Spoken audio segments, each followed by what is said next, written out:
고유의 명절인 이제 설을 앞두고 있어서 또 원래는 또 코로나로 인해서 가족들도 또 제대로 만나는 것이 쉽지 않은 그런 형편이기 때문에 코로나 확산도 방지도 하고 또 조용하게 그렇게 보내게 되는 그런 때인 것 같습니다. 아무튼 건강에 최대한 유의하시고 또 잘들 지내시기를 바랍니다. 조금 전에 잠깐 인터넷 뉴스를 한번 검색을 해보니까 전 세계적으로 이 코로나 이 백신이 보급되어져서 이렇게 전 세계적으로 아마 다 좀 뭐라 그럴까요? 이 방역이 될 수 있는 게 한 7년이 걸릴 것 같다. 그렇게 나옵니다. 근데 이제 또 다른 많은 변수가 있지 않겠습니까? 그렇기 때문에 이게 정말 오래 가겠다. 생각보다 우리가 이제는 정말 다르게 대처를 해야 될 시기가 왔구나. 그런 생각을 해보게 됩니다. 그래서 아무튼 우리가 기도해야 될 일이고 또 최선을 다해서 해야 될 일이지만은 참 나름대로 여러 가지 지혜들을 또 한번 같이 모아야 되지 않을까 그런 생각을 해봅니다. 지난 주일날 기억이 나시겠습니까? 성리의 입성이라는 주님의 사역 가운데에서 어떤 의미에서는 굉장히 이제 영광스럽기도 하고 또 그럼에도 불구하고 이것이 복합적인데 성리의 입성이라고 하는 이 부분은 예수님의 왕으로서의 직임, 제사장으로서의 직임, 또한 선지자로서의 세 가지 직임을 온전히 이루었다는 그런 의미를 담고도 있지만은 사실 그 길은 어떤 세상 사람들이 생각하는 그런 어떤 권세 있는 자리로 나아가는 것이 아니라 주님은 그것을 십자가에서 이루시는 거죠.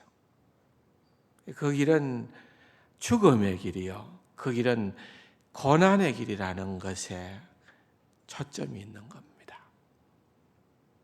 그래서 그 고난의 길을 걸어가는 그것이 왜 필요한가에 대한 부분들도 우리가 끊임없이 생각을 하지 않을 수가 없는 거죠.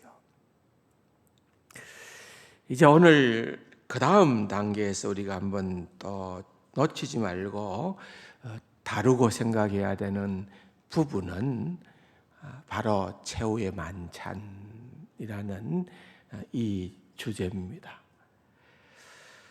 여러분 한번 성경을 찾도록 하겠습니다. 누가복음 22장의 본문의 말씀을 중심으로 다루겠습니다만은 1절 봅시다. 6월절이라 하는 무교절이 다가왔다 그랬습니다. 절기의 이름이 나오지요. 6월절이라 하는 무교절이 다가오매 대제사장들과 서기관들이 예수를 무슨 방도로 죽일까 궁리하니 이는 그들이 백성을 두려워함이라. 여러분 연상이 되십니까? 좀 전에 성리의 입성, 그 무리들이 예수님을 향해서 호산나 하며 환호하는 그런 어떤 모습을 보면서 오히려 반대쪽에 있는 사내들인 공의의 지도자들 또는 종교계의 기득권자들, 제사장들과 서기관들과 바리새인들은 그런 것들이 못마땅한 거예요. 오히려 예수 그리스도를 어떻게 해서든지 죽여야 되겠다고 더 굳게 결심하고 또한 모의하게 되어지는 그런 상황이 된다는 것을 보여줍니다. 계속해서 3절에 보면은 12 중에 하나인 가룟인이라 부르는 유다에게 사탄이 들어가니 이에 유다가 대제사장들과 성전경비대장들에게 가서 예수를 넘겨줄 방도를 의논하며 그들이 기뻐하여 돈을 주기로 언약한지라. 유다가 허락하고 예수를 무리가 없을 때에 넘겨줄 기회를 찾더라. 자, 이제는 그 업무에 가담하는 자가 있습니다. 예수님의 제자 중에 이런 가룟 유다가 등장을 하게 되는 것을 보게 됩니다. 그들과 돈을 받고 협상을 하고 예수님을 배신하는 그런 모의가 진행되어지는 상황입니다.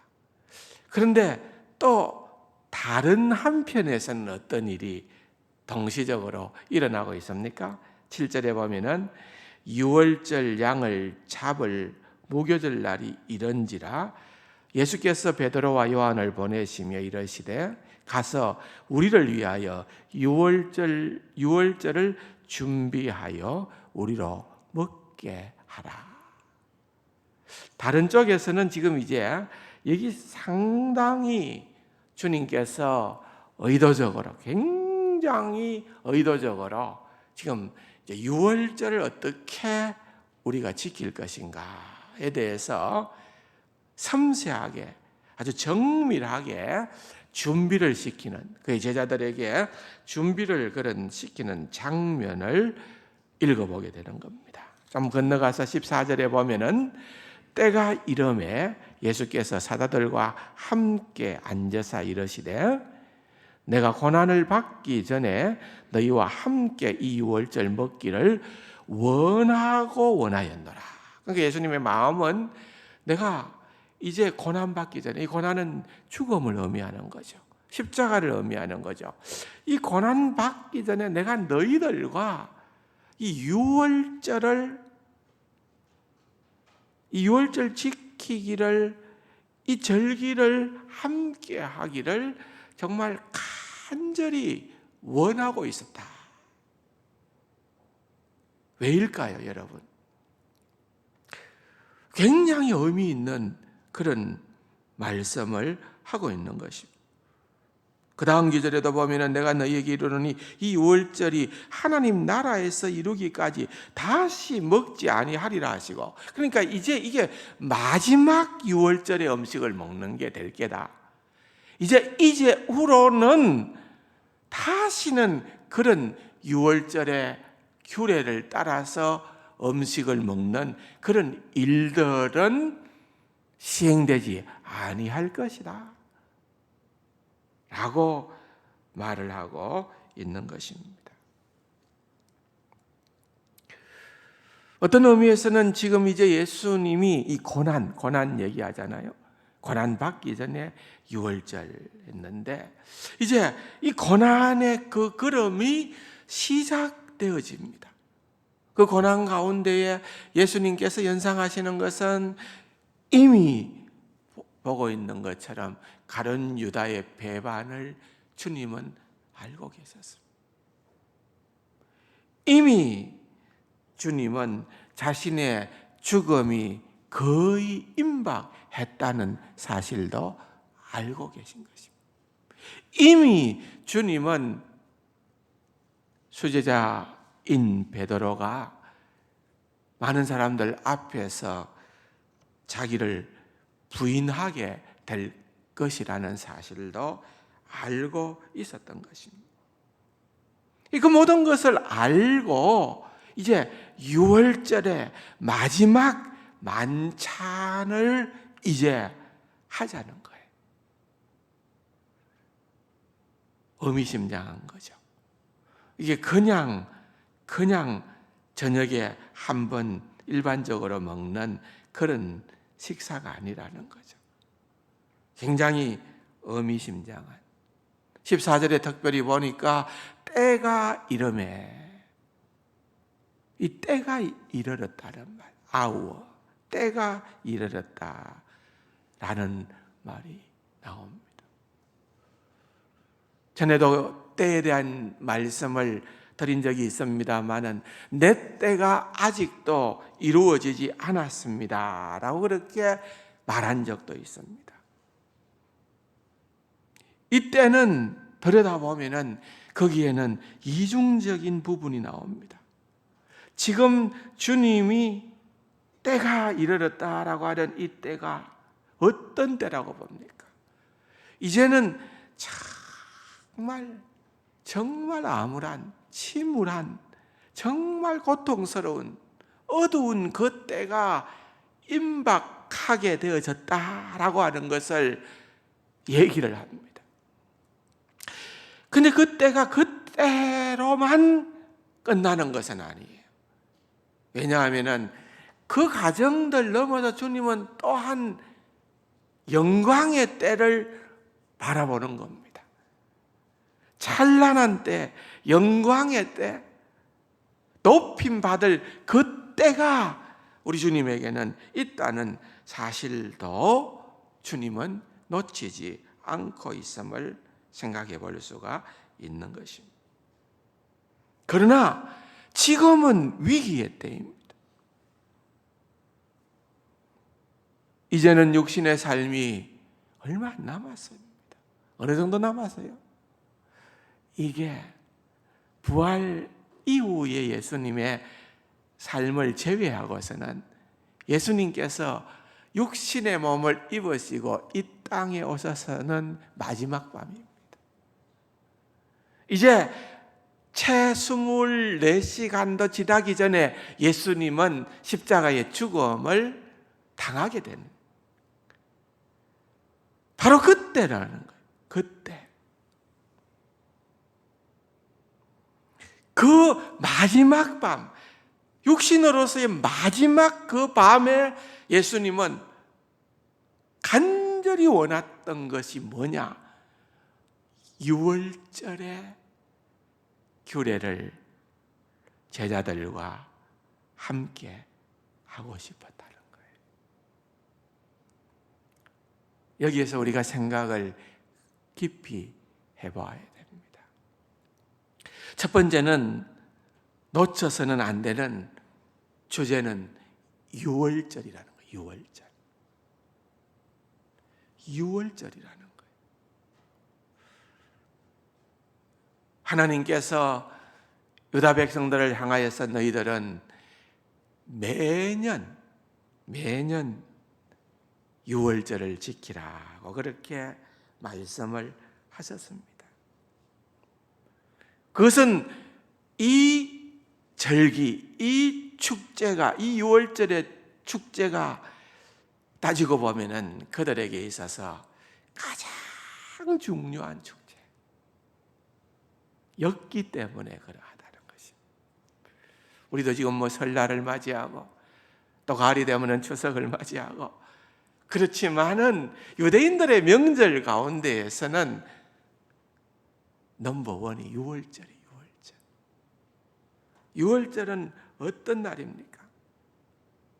우리가 아는 것처럼 애굽에 종되었던 그 시절에 하나님께서 애굽의 속박으로부터 바로의 손으로부터 그의 백성된 이스라엘을 구원하신 그 행위를 기념하는 날이 유월절입니다. 하나님께서 구원하셨다. 어떻게 해요? 바로의 마음이 강팍해지고 있습니다. 마지막 10번째 재앙이 올 때까지 놓지를 않는 겁니다. 출애굽기 5장 1절에 보면은 내 백성을 보내라. 그들이 광야의 산에 와서 거기서 나를 예배하도록 그들을 보내라. 그렇게 바로에게 명하고 요청했지만은 바로는 까뜩도 하지 않습니다. 그럴 수 없다. 결국은 10번째 재앙이 임하게 되어질 때에 이제는 처음 난 것은 사람뿐만 아니라 가축들도 살아있는 것도 무엇이든지 처음 난 것은 다 하나님께서 분노의 심판의 저주의 천사를 보내어서 멸하시겠다. 그러면서 그들에게 피할 길을 주셨습니다. 이스라엘 백성들에게는 어떤 길을 줍니까? 너희들은 흠없는 어린 양을 골라서 그 양을 죽이고 그때 나오는 그 피를 문설주에다가 발라라. 그 피를, 어린 양의 피를 문설주에 바르면은 천사가 내려와서 칠 때에 그 피를 보고 아하, 하나님의 백성의 집이로구나 하여서 유월한다는, 패스 오버 한다는 말, 넘어간다 이 말이에요. 넘어간다. 거기에는 심판이 임하지 않고 넘어가게 된다. 구원받게 되어졌다는 것. 그게 유월절이라는 것입니다. 구약시대에 가장 위대한 구속행위가 일어났던 그것이 바로 이때였던 것입니다. 하나님께서 그의 백성들을 구원하셨고 바로의 손과 애굽의 속박으로부터 구원하셨고 출애굽 이후 그의 백성을 데려가서 이제는 하나님의 약속의 땅으로 그들을 인도해 가시겠다는 거예요. 이제 너희들은 내 백성이 되고 나는 너희의 하나님이 되리라. 그렇게 선포하시는 그 위대한 사건의 시발점이 바로 유월절이라고. 유월절. 그래서 매년 집집마다 유월절의 규례를 지킵니다. 그 놀라운 의미를 놓치지 않도록 하기 위해서 아버지는 자녀에게 이 유월절의 규례를 설명하고 끊임없이 반복해야만 했던 것입니다. 유월절을 지키는 첫 번째 이유는 하나님께서 그들에게 행하신 놀라운 구원의 역사를 기리는 것이라는 거예요. 구원의 역사를 회상하는 것, 기억하는 것, remember하라, 기억하라는 것. 그것이 바로 유월절의 의미입니다. 뭘 기억하는 거예요? 너희들이 죽어야 되는데 흠없는 어린 양이 대신하여 죽었다. 어린 양의 피를, 희생 피를 기억하라. 여러분, 그것을 기억하는 동시에 더 큰 의미가 들어있는 거죠. 생각해 보면은 그것은 그냥 단순한 과거의 출애굽의 위대한 구원의 행위만을 기억하는 것으로 끝나는 것이 아니라 미래에 이루어질 더 완전한 구원, 최고의 구원, 완벽한 유월절을 생각하라 이 말입니다. 그것을 바라보라는 겁니다. 그 어린 양이 누구를 제시하는가? 예수 그리스도. 단번에 십자가에서 대속의 죽음을 죽으셔서 우리를 구원하신, 애굽으로부터 그냥 출애굽시키는 그런 정도의 구원보다도 더 위대하고 더 큰 구원, 사탄의 속박으로부터 죄의 종노릇 하던 데부터 우리를 구원하시는 우리 주 예수 그리스도의 그 크고 위대한 구원을 바라보라. 결국은 유월절은 누구 때문에 지키게 된 것입니까? 예수 그리스도 때문에. 예수 그리스도를 드러내는 것이 곧 유월절이었던 것입니다.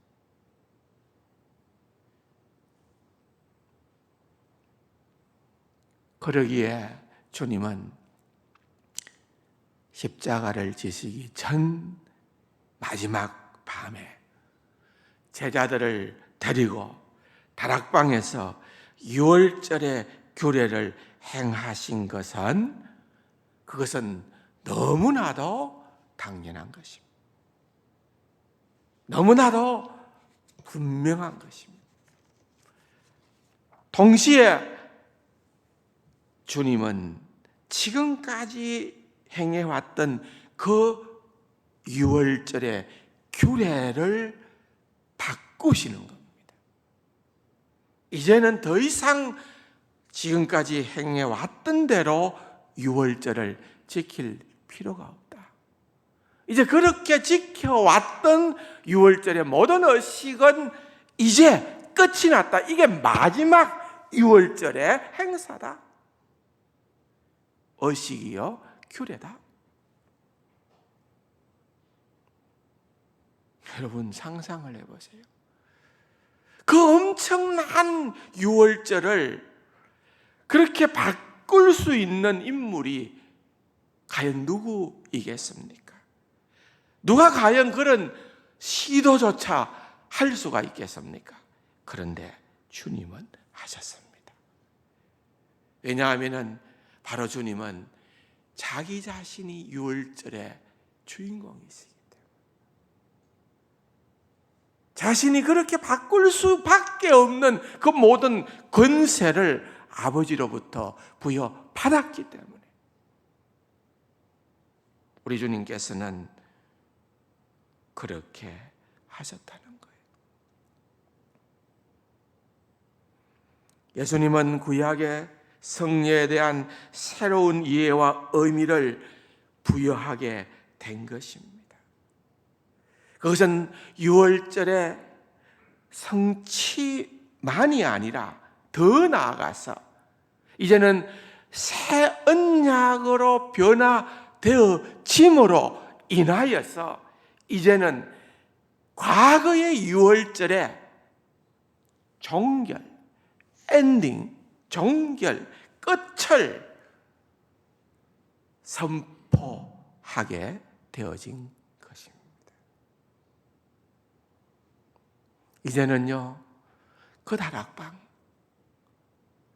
다락방은요, 놀라운 것이 되게 됩니다. 새로운 언약으로 시작되어지는 거기가 바로 그날 그 장소가 바로 신약 시대의 교회의 시작점입니다.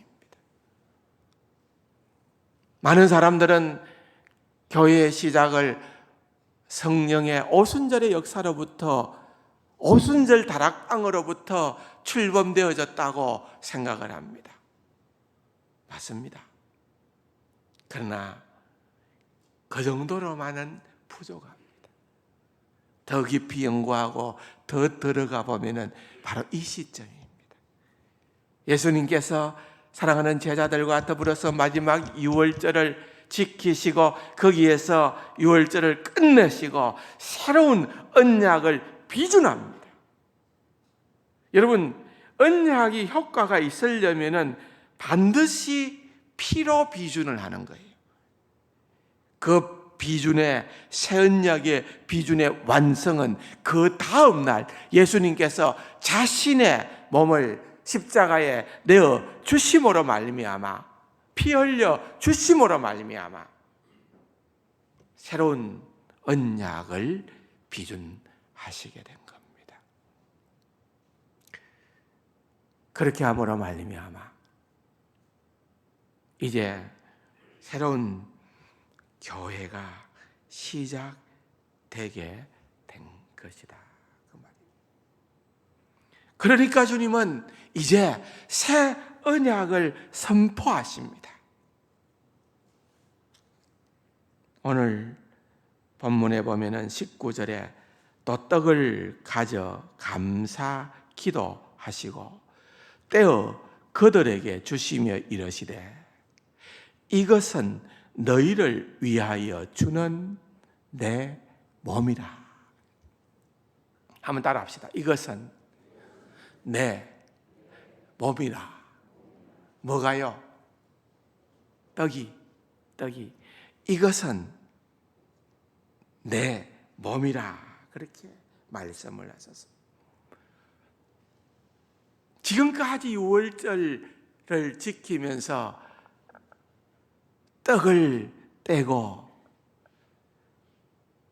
잔을 마시는 그것으로부터 이제는 새로운 떡의 의미를 제공을 하는 것이, 이것이, 이 떡이 내 몸이라 그렇게 말했습니다.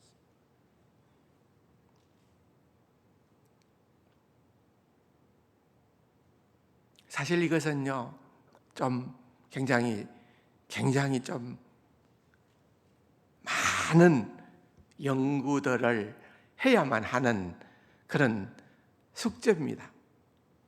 이것은 뭐라고요? 내 몸이다. 그래서. 자, 떡이 몸이다는 거예요. 우리가 이제 적어도 우리 개신교에서 얘기하는 성례는 몇 가지가 있습니까?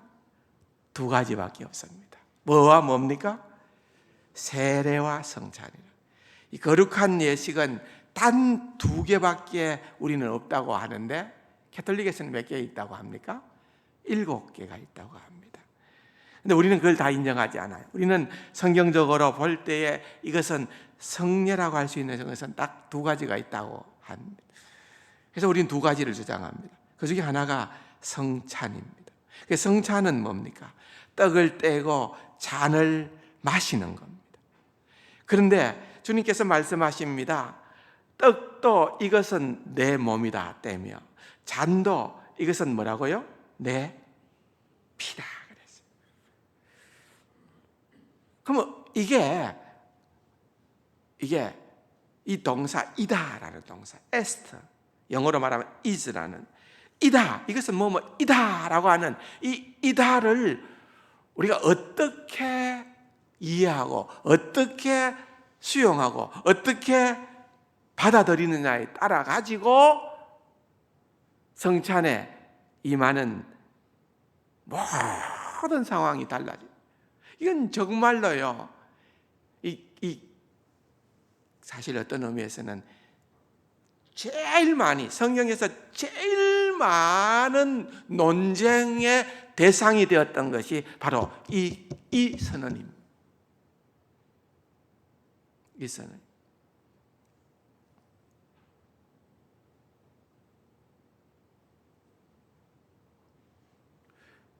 이것이 내 몸이다, 이것이 몸이다, 이것이 피다라고 하는 것은 그게 바로 곧 몸이요 피라라고 하는 것과 이 떡과 이 포도주가 예수님의 몸과 피를 바로 그렇게 동일시할 수 있느냐, 아이덴티파잉 하느냐, 동일시하느냐 안 하느냐, 이게 굉장히 큰 논쟁의 거리가 되는 거예요. 사실 우린 다,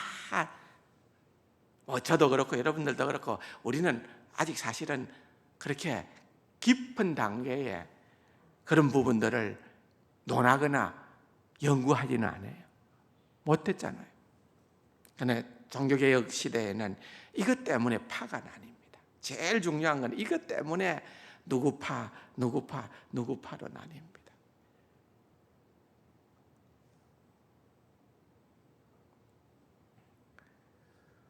이게 맞느냐? 이게 몸이냐? 똑같은 거냐? 그렇게 몸으로 동일시할 수 있느냐? 피로 동일시할 수 있느냐? 그렇게 할 수 있다고 많은 사람들은 생각을 합니다. 다시 말하면 문자 그대로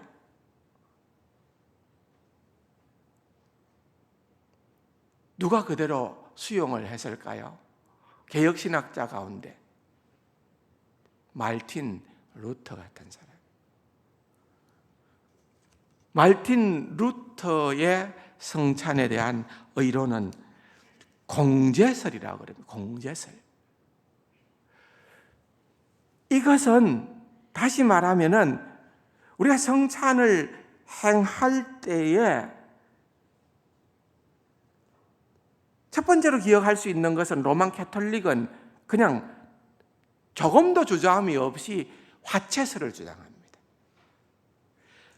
이 떡을 떼고 잔을 나눌 때에 그 순간 사제가 그것을 가지고 선포하고 나누어주는 그 순간에 이것은 예수 그리스도의 몸이 되고 피로 변한다. 이 로만 캐톨릭에서 주장하는 화채설입니다. 바로 변하는 거예요. 근데 떡은 보니까 떡인데 이거 어떻게 변했단 말이에요. 이게 몸으로 변했다는데 몸이 아니잖냐? 피가 아니잖냐? 우리는 그렇게 생각할 수 있습니다. 그런데 본질적으로는 변했고 그냥 보기에는 그냥 보일 뿐이다. 이렇게 주장하는 거예요. 겉으로 보이기에는 그냥 그대로 보이지만 본질은 변했다. 그 순간에 변했기 때문에 예수 그리스도의 몸이요 예수 그리스도의 피다. 이게 화채설입니다. 마르틴 루터는 화채설을 주장한 것은 아닙니다. 그렇게 본질이 변한 것은 아닙니다. 그런데 그의 주장도 들어가 보면은 어떤 주장인가 하면은 영어로 말하면은 in, under, with라는 단어를 씁니다. 그러니까 떡을 뗄 때에 떡 안에, 떡 아래, 떡과 함께 예수님이 그 안에 있다는 거예요. 임재해 있다는 거예요. 어떻게 임재해 있느냐? 육으로서 임재해 있다고 주장을 하는 거예요. 그렇게 변한 건 아니지만은 실제 사실 자 생각해 보세요. 예수님께서 부활하시고 난 다음에 제자들이 또는 성도들이 보는 앞에서 변화된 몸이지만은 들리어 올라서 하늘로 올라가 계신다. 우리 이렇게 생각하잖아요. 하늘로 올라가 계신다. 그런데 그 하늘로 올라가 계신 그 하나님이 육으로 임재한다 라고 주장하는 것. 공제설입니다. 마르틴 루터는 그렇게 얘기를 하는 겁니다. 사실 어떤 의미에서는 이제 마르틴 루터는 교회 개혁을 그렇게 철두철미하려고는 할 의도가 없었던 그가 아닌가 사람들은 많이 그렇게 생각을 합니다. 여러분들이 많이 들어본 말 가운데 아디아포라, 디아포라라는 그런 단어가 있습니다. 이것도 굉장히 중요한 단어인데 본질적인 것과 부수적인 것 이런 표현입니다. 그래서 본질적인 것은 절대로 양보를 하지 못하지만 부수적인 것들에 대해서는 적당하게 수용을 한다는 겁니다. 예를 들면 이런 겁니다. 본질적인 것은 성경을 따라야 되지만은 아디아포라 비본질적인 것에 있어서는 성경이 금하지 않는 한 교회 안에서도 해도 된다. 이게 마르틴 루터의 생각입니다. 성경이 금하지 않는 한 교회 안에서도 해도 된다. 그래서 루터는 당시에 로마 교회 안에서 행해지던 많은 예배 의식을 그대로 받아들입니다. 여러분 루터교 가봤었죠? 루터교 가보면 우리가 깜짝 놀랄 만큼 굉장히 의식적입니다. 이것 때문에 루터의 생각이 이랬거든.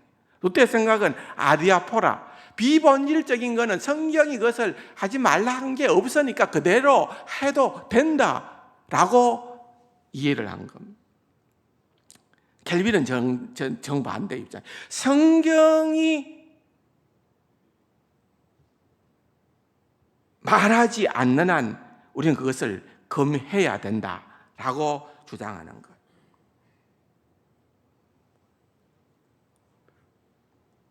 성경이 명하지 않는 것은 교회 안에서도 그 어떤 것도 행할 수 없다라는 것은 켈빈의 주장이에요. 이런 부분에서 이제 종교개혁들 간에 어떤 분쟁이 있었습니다. 그래서 이제 나뉘어지는데 제일 핵심적인 거는 성찬 문제예요. 성찬 문제. 루터는 아까 얘기했듯이 결국은 들어가 보면은 화채설이든 공제설이든 예수님이 육으로 임한다라고 하는 그런 의미로 해석을 할 수밖에 없기 때문에 그 주장은 칼빈에 의해서 굉장히 저항을 받았습니다. 켈빈은 어떤 주장을 했느냐 하면은 켈빈은 육으로서 임하는 게 아니다. 인성은 철두철미 인성이고 신성은 철두철미 신성이기 때문에 우리가 성찬을 행할 때에 예수 그리스도의 신성으로서 그 신성, 하늘에 계신 그 신성은 얼마든지 편재성을 가지고 있기 때문에 임할 수 있다. 아니 또 꼭 임하지 않는다 하더라도 우리가 떡을 떼고 잔을 나눌 때에 영적으로 우리가 하늘로 올리어갈 수 있다. 영적으로. 그래서 예수 그리스도께서 영적으로 임재하시는 것이지 육적으로 임재하는 것이 아니다. 그것은 이미 451년 칼게톤 종교회의의 그런 어떤 결정들을 통하여서 그거를 다 정리해 놓았기 때문에 마르틴 루터가 그렇게 주장하는 것은 칼게톤 종교회의의 결정을 정면으로 반대하는 것이다. 켈빈의 입장은 단호했습니다. 영적 임재설입니다. 영적 임재설. 이거 우리가 지금 생각하는 거예요. 영적인 임재설. 생각하는 이것은 영적으로 주께서 그 자리에 임재하신다는 겁니다. 성찬이 아무런 의미가 없는 것이 아니에요. 초대 교회 때에는요, 놀라울 만큼이나 매주 모임 때마다 그들은 성찬을 했다는 거예요. 그 성찬을 한 이유가 그만큼 중요하기 때문에 그럴 거죠. 생각을 해보십시오. 예수님께서 십자가에 죽으시기 직전에 6월절의 만찬을 제자들과 함께 하셨다는 그 자체만으로도 물론 6월절의 완성을 이루신 것을 보여주신 것도 되지만은 그것이 그냥 단순하지 않다는 거예요. 굉장히 중요한 의미가 들어있다는 겁니다. 빈글리와 같은 또 다른 종교개혁자는 주장하기로 고린도전서 11장에 기념하라 했다. 기념하라 했기 때문에 우리가 그 의미를 생각하고 기억하고 기념하면 되는 것이지 거기에 어떤 다른 신비와 기적적인 요소는 더 이상 기대해서는 안 된다. 굉장히 많은 사람들이 또 이 의견에 동조를 합니다. 우리가 다 이것이 틀렸다 나쁘다 이렇게 할 수 있는 건 아니고 우리가 판단할 그런 한계보다도 월등한 신학자들이 한 얘기들이기 때문에 우리가 이러쿵저러쿵 할 수는 없으나 적어도 대부분의 우리 개혁교회는 칼빈의 가르침에 다 동의합니다. 육으로 임재한 것은 아니나 영적으로 성찬의 예식에 임해야 된다. 그런 것입니다.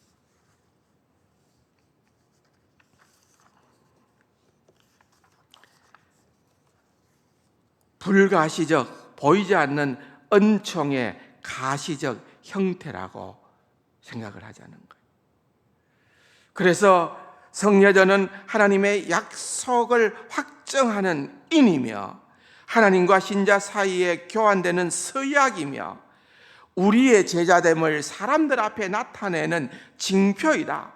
그러나 그것들은 믿음이고 성령께서 공급하는 불가시적 은총이 없으면은 공허하고 열매를 맺지 못한다. 그러면서 그가 얘기를 합니다. 나는 이 신비를 이해하기보다는 오히려 그것을 경험한다 그랬습니다. 나는 그것을 이해하기보다는 오히려 그것을 경험한다. 사랑하는 성도 여러분, 이 성찬의 비밀은, 신비는 놀랍습니다. 이건 우리가 이해할 수 있는 한계를 넘어서는 경험으로 얻게 되어지는 그 엄청난 보이지 않는 은혜가 있는 것이 성찬입니다. 마태복음 26장 28절에 이것은 제 사함을 얻게 하려고 많은 사람을 위하여 흘리는 바 곧 나의 피 언약의 피니라. 그 당시 유월절 그때의 규례를 따르면은 다른 잔을 4번씩이나 나누어야 됐어요. 4번씩 다른 잔을 나누었어요. 근데 예수님은 그렇게 하지 않았어요.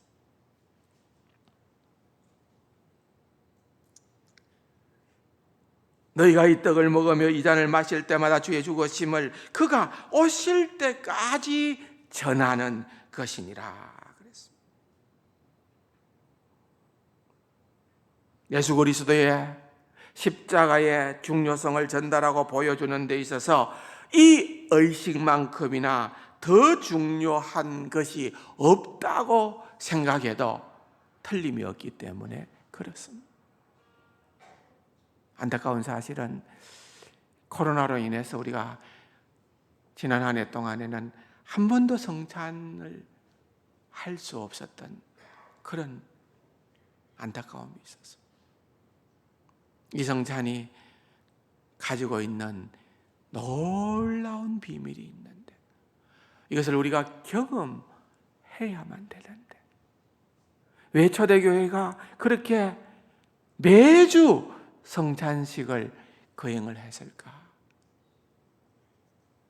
그것을 우리가 한 번 더 생각해 봐야 되는데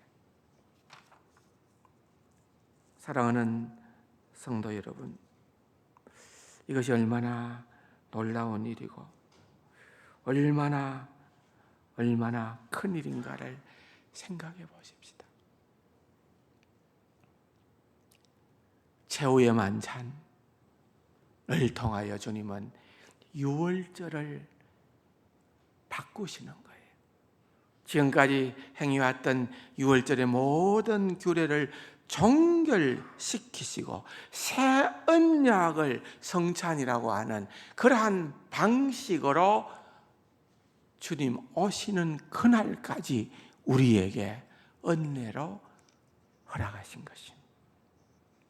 이 놀랍고 위대한 사실, 이것이 너무나도 중요하기 때문에 우리가 이 땅 위에서 그것을 누려야 되고 장차 저 천국에서 어린 양의 혼인 잔치의 자리에서 더 풍성하게 누려야 될 그러한 하나님의 백성된 저와 여러분이기 때문에 어떤 의미에서는 로마의 군병들이 지금 아주 초조하게 급박스럽게 예수님을 잡아가기 위하여서 그들이 모의를 하고 몰려올 때에 적어도 예수님은 이때는 아니다, 이때까지는 절대로 못 온다 제재하고 막으시고 주님께서 완벽하게 이 유월절의 최후의 만찬을 이루신 것도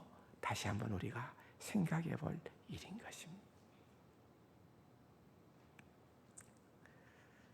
최후의 만찬 담겨있는 그 비밀을 늘 묵상하면서 주님의 은혜를 늘 사모하는 이와 같은 때에 사랑하는 우리 세상 가족들이 다 될 수 있기를 주님의 이름으로 축원합니다.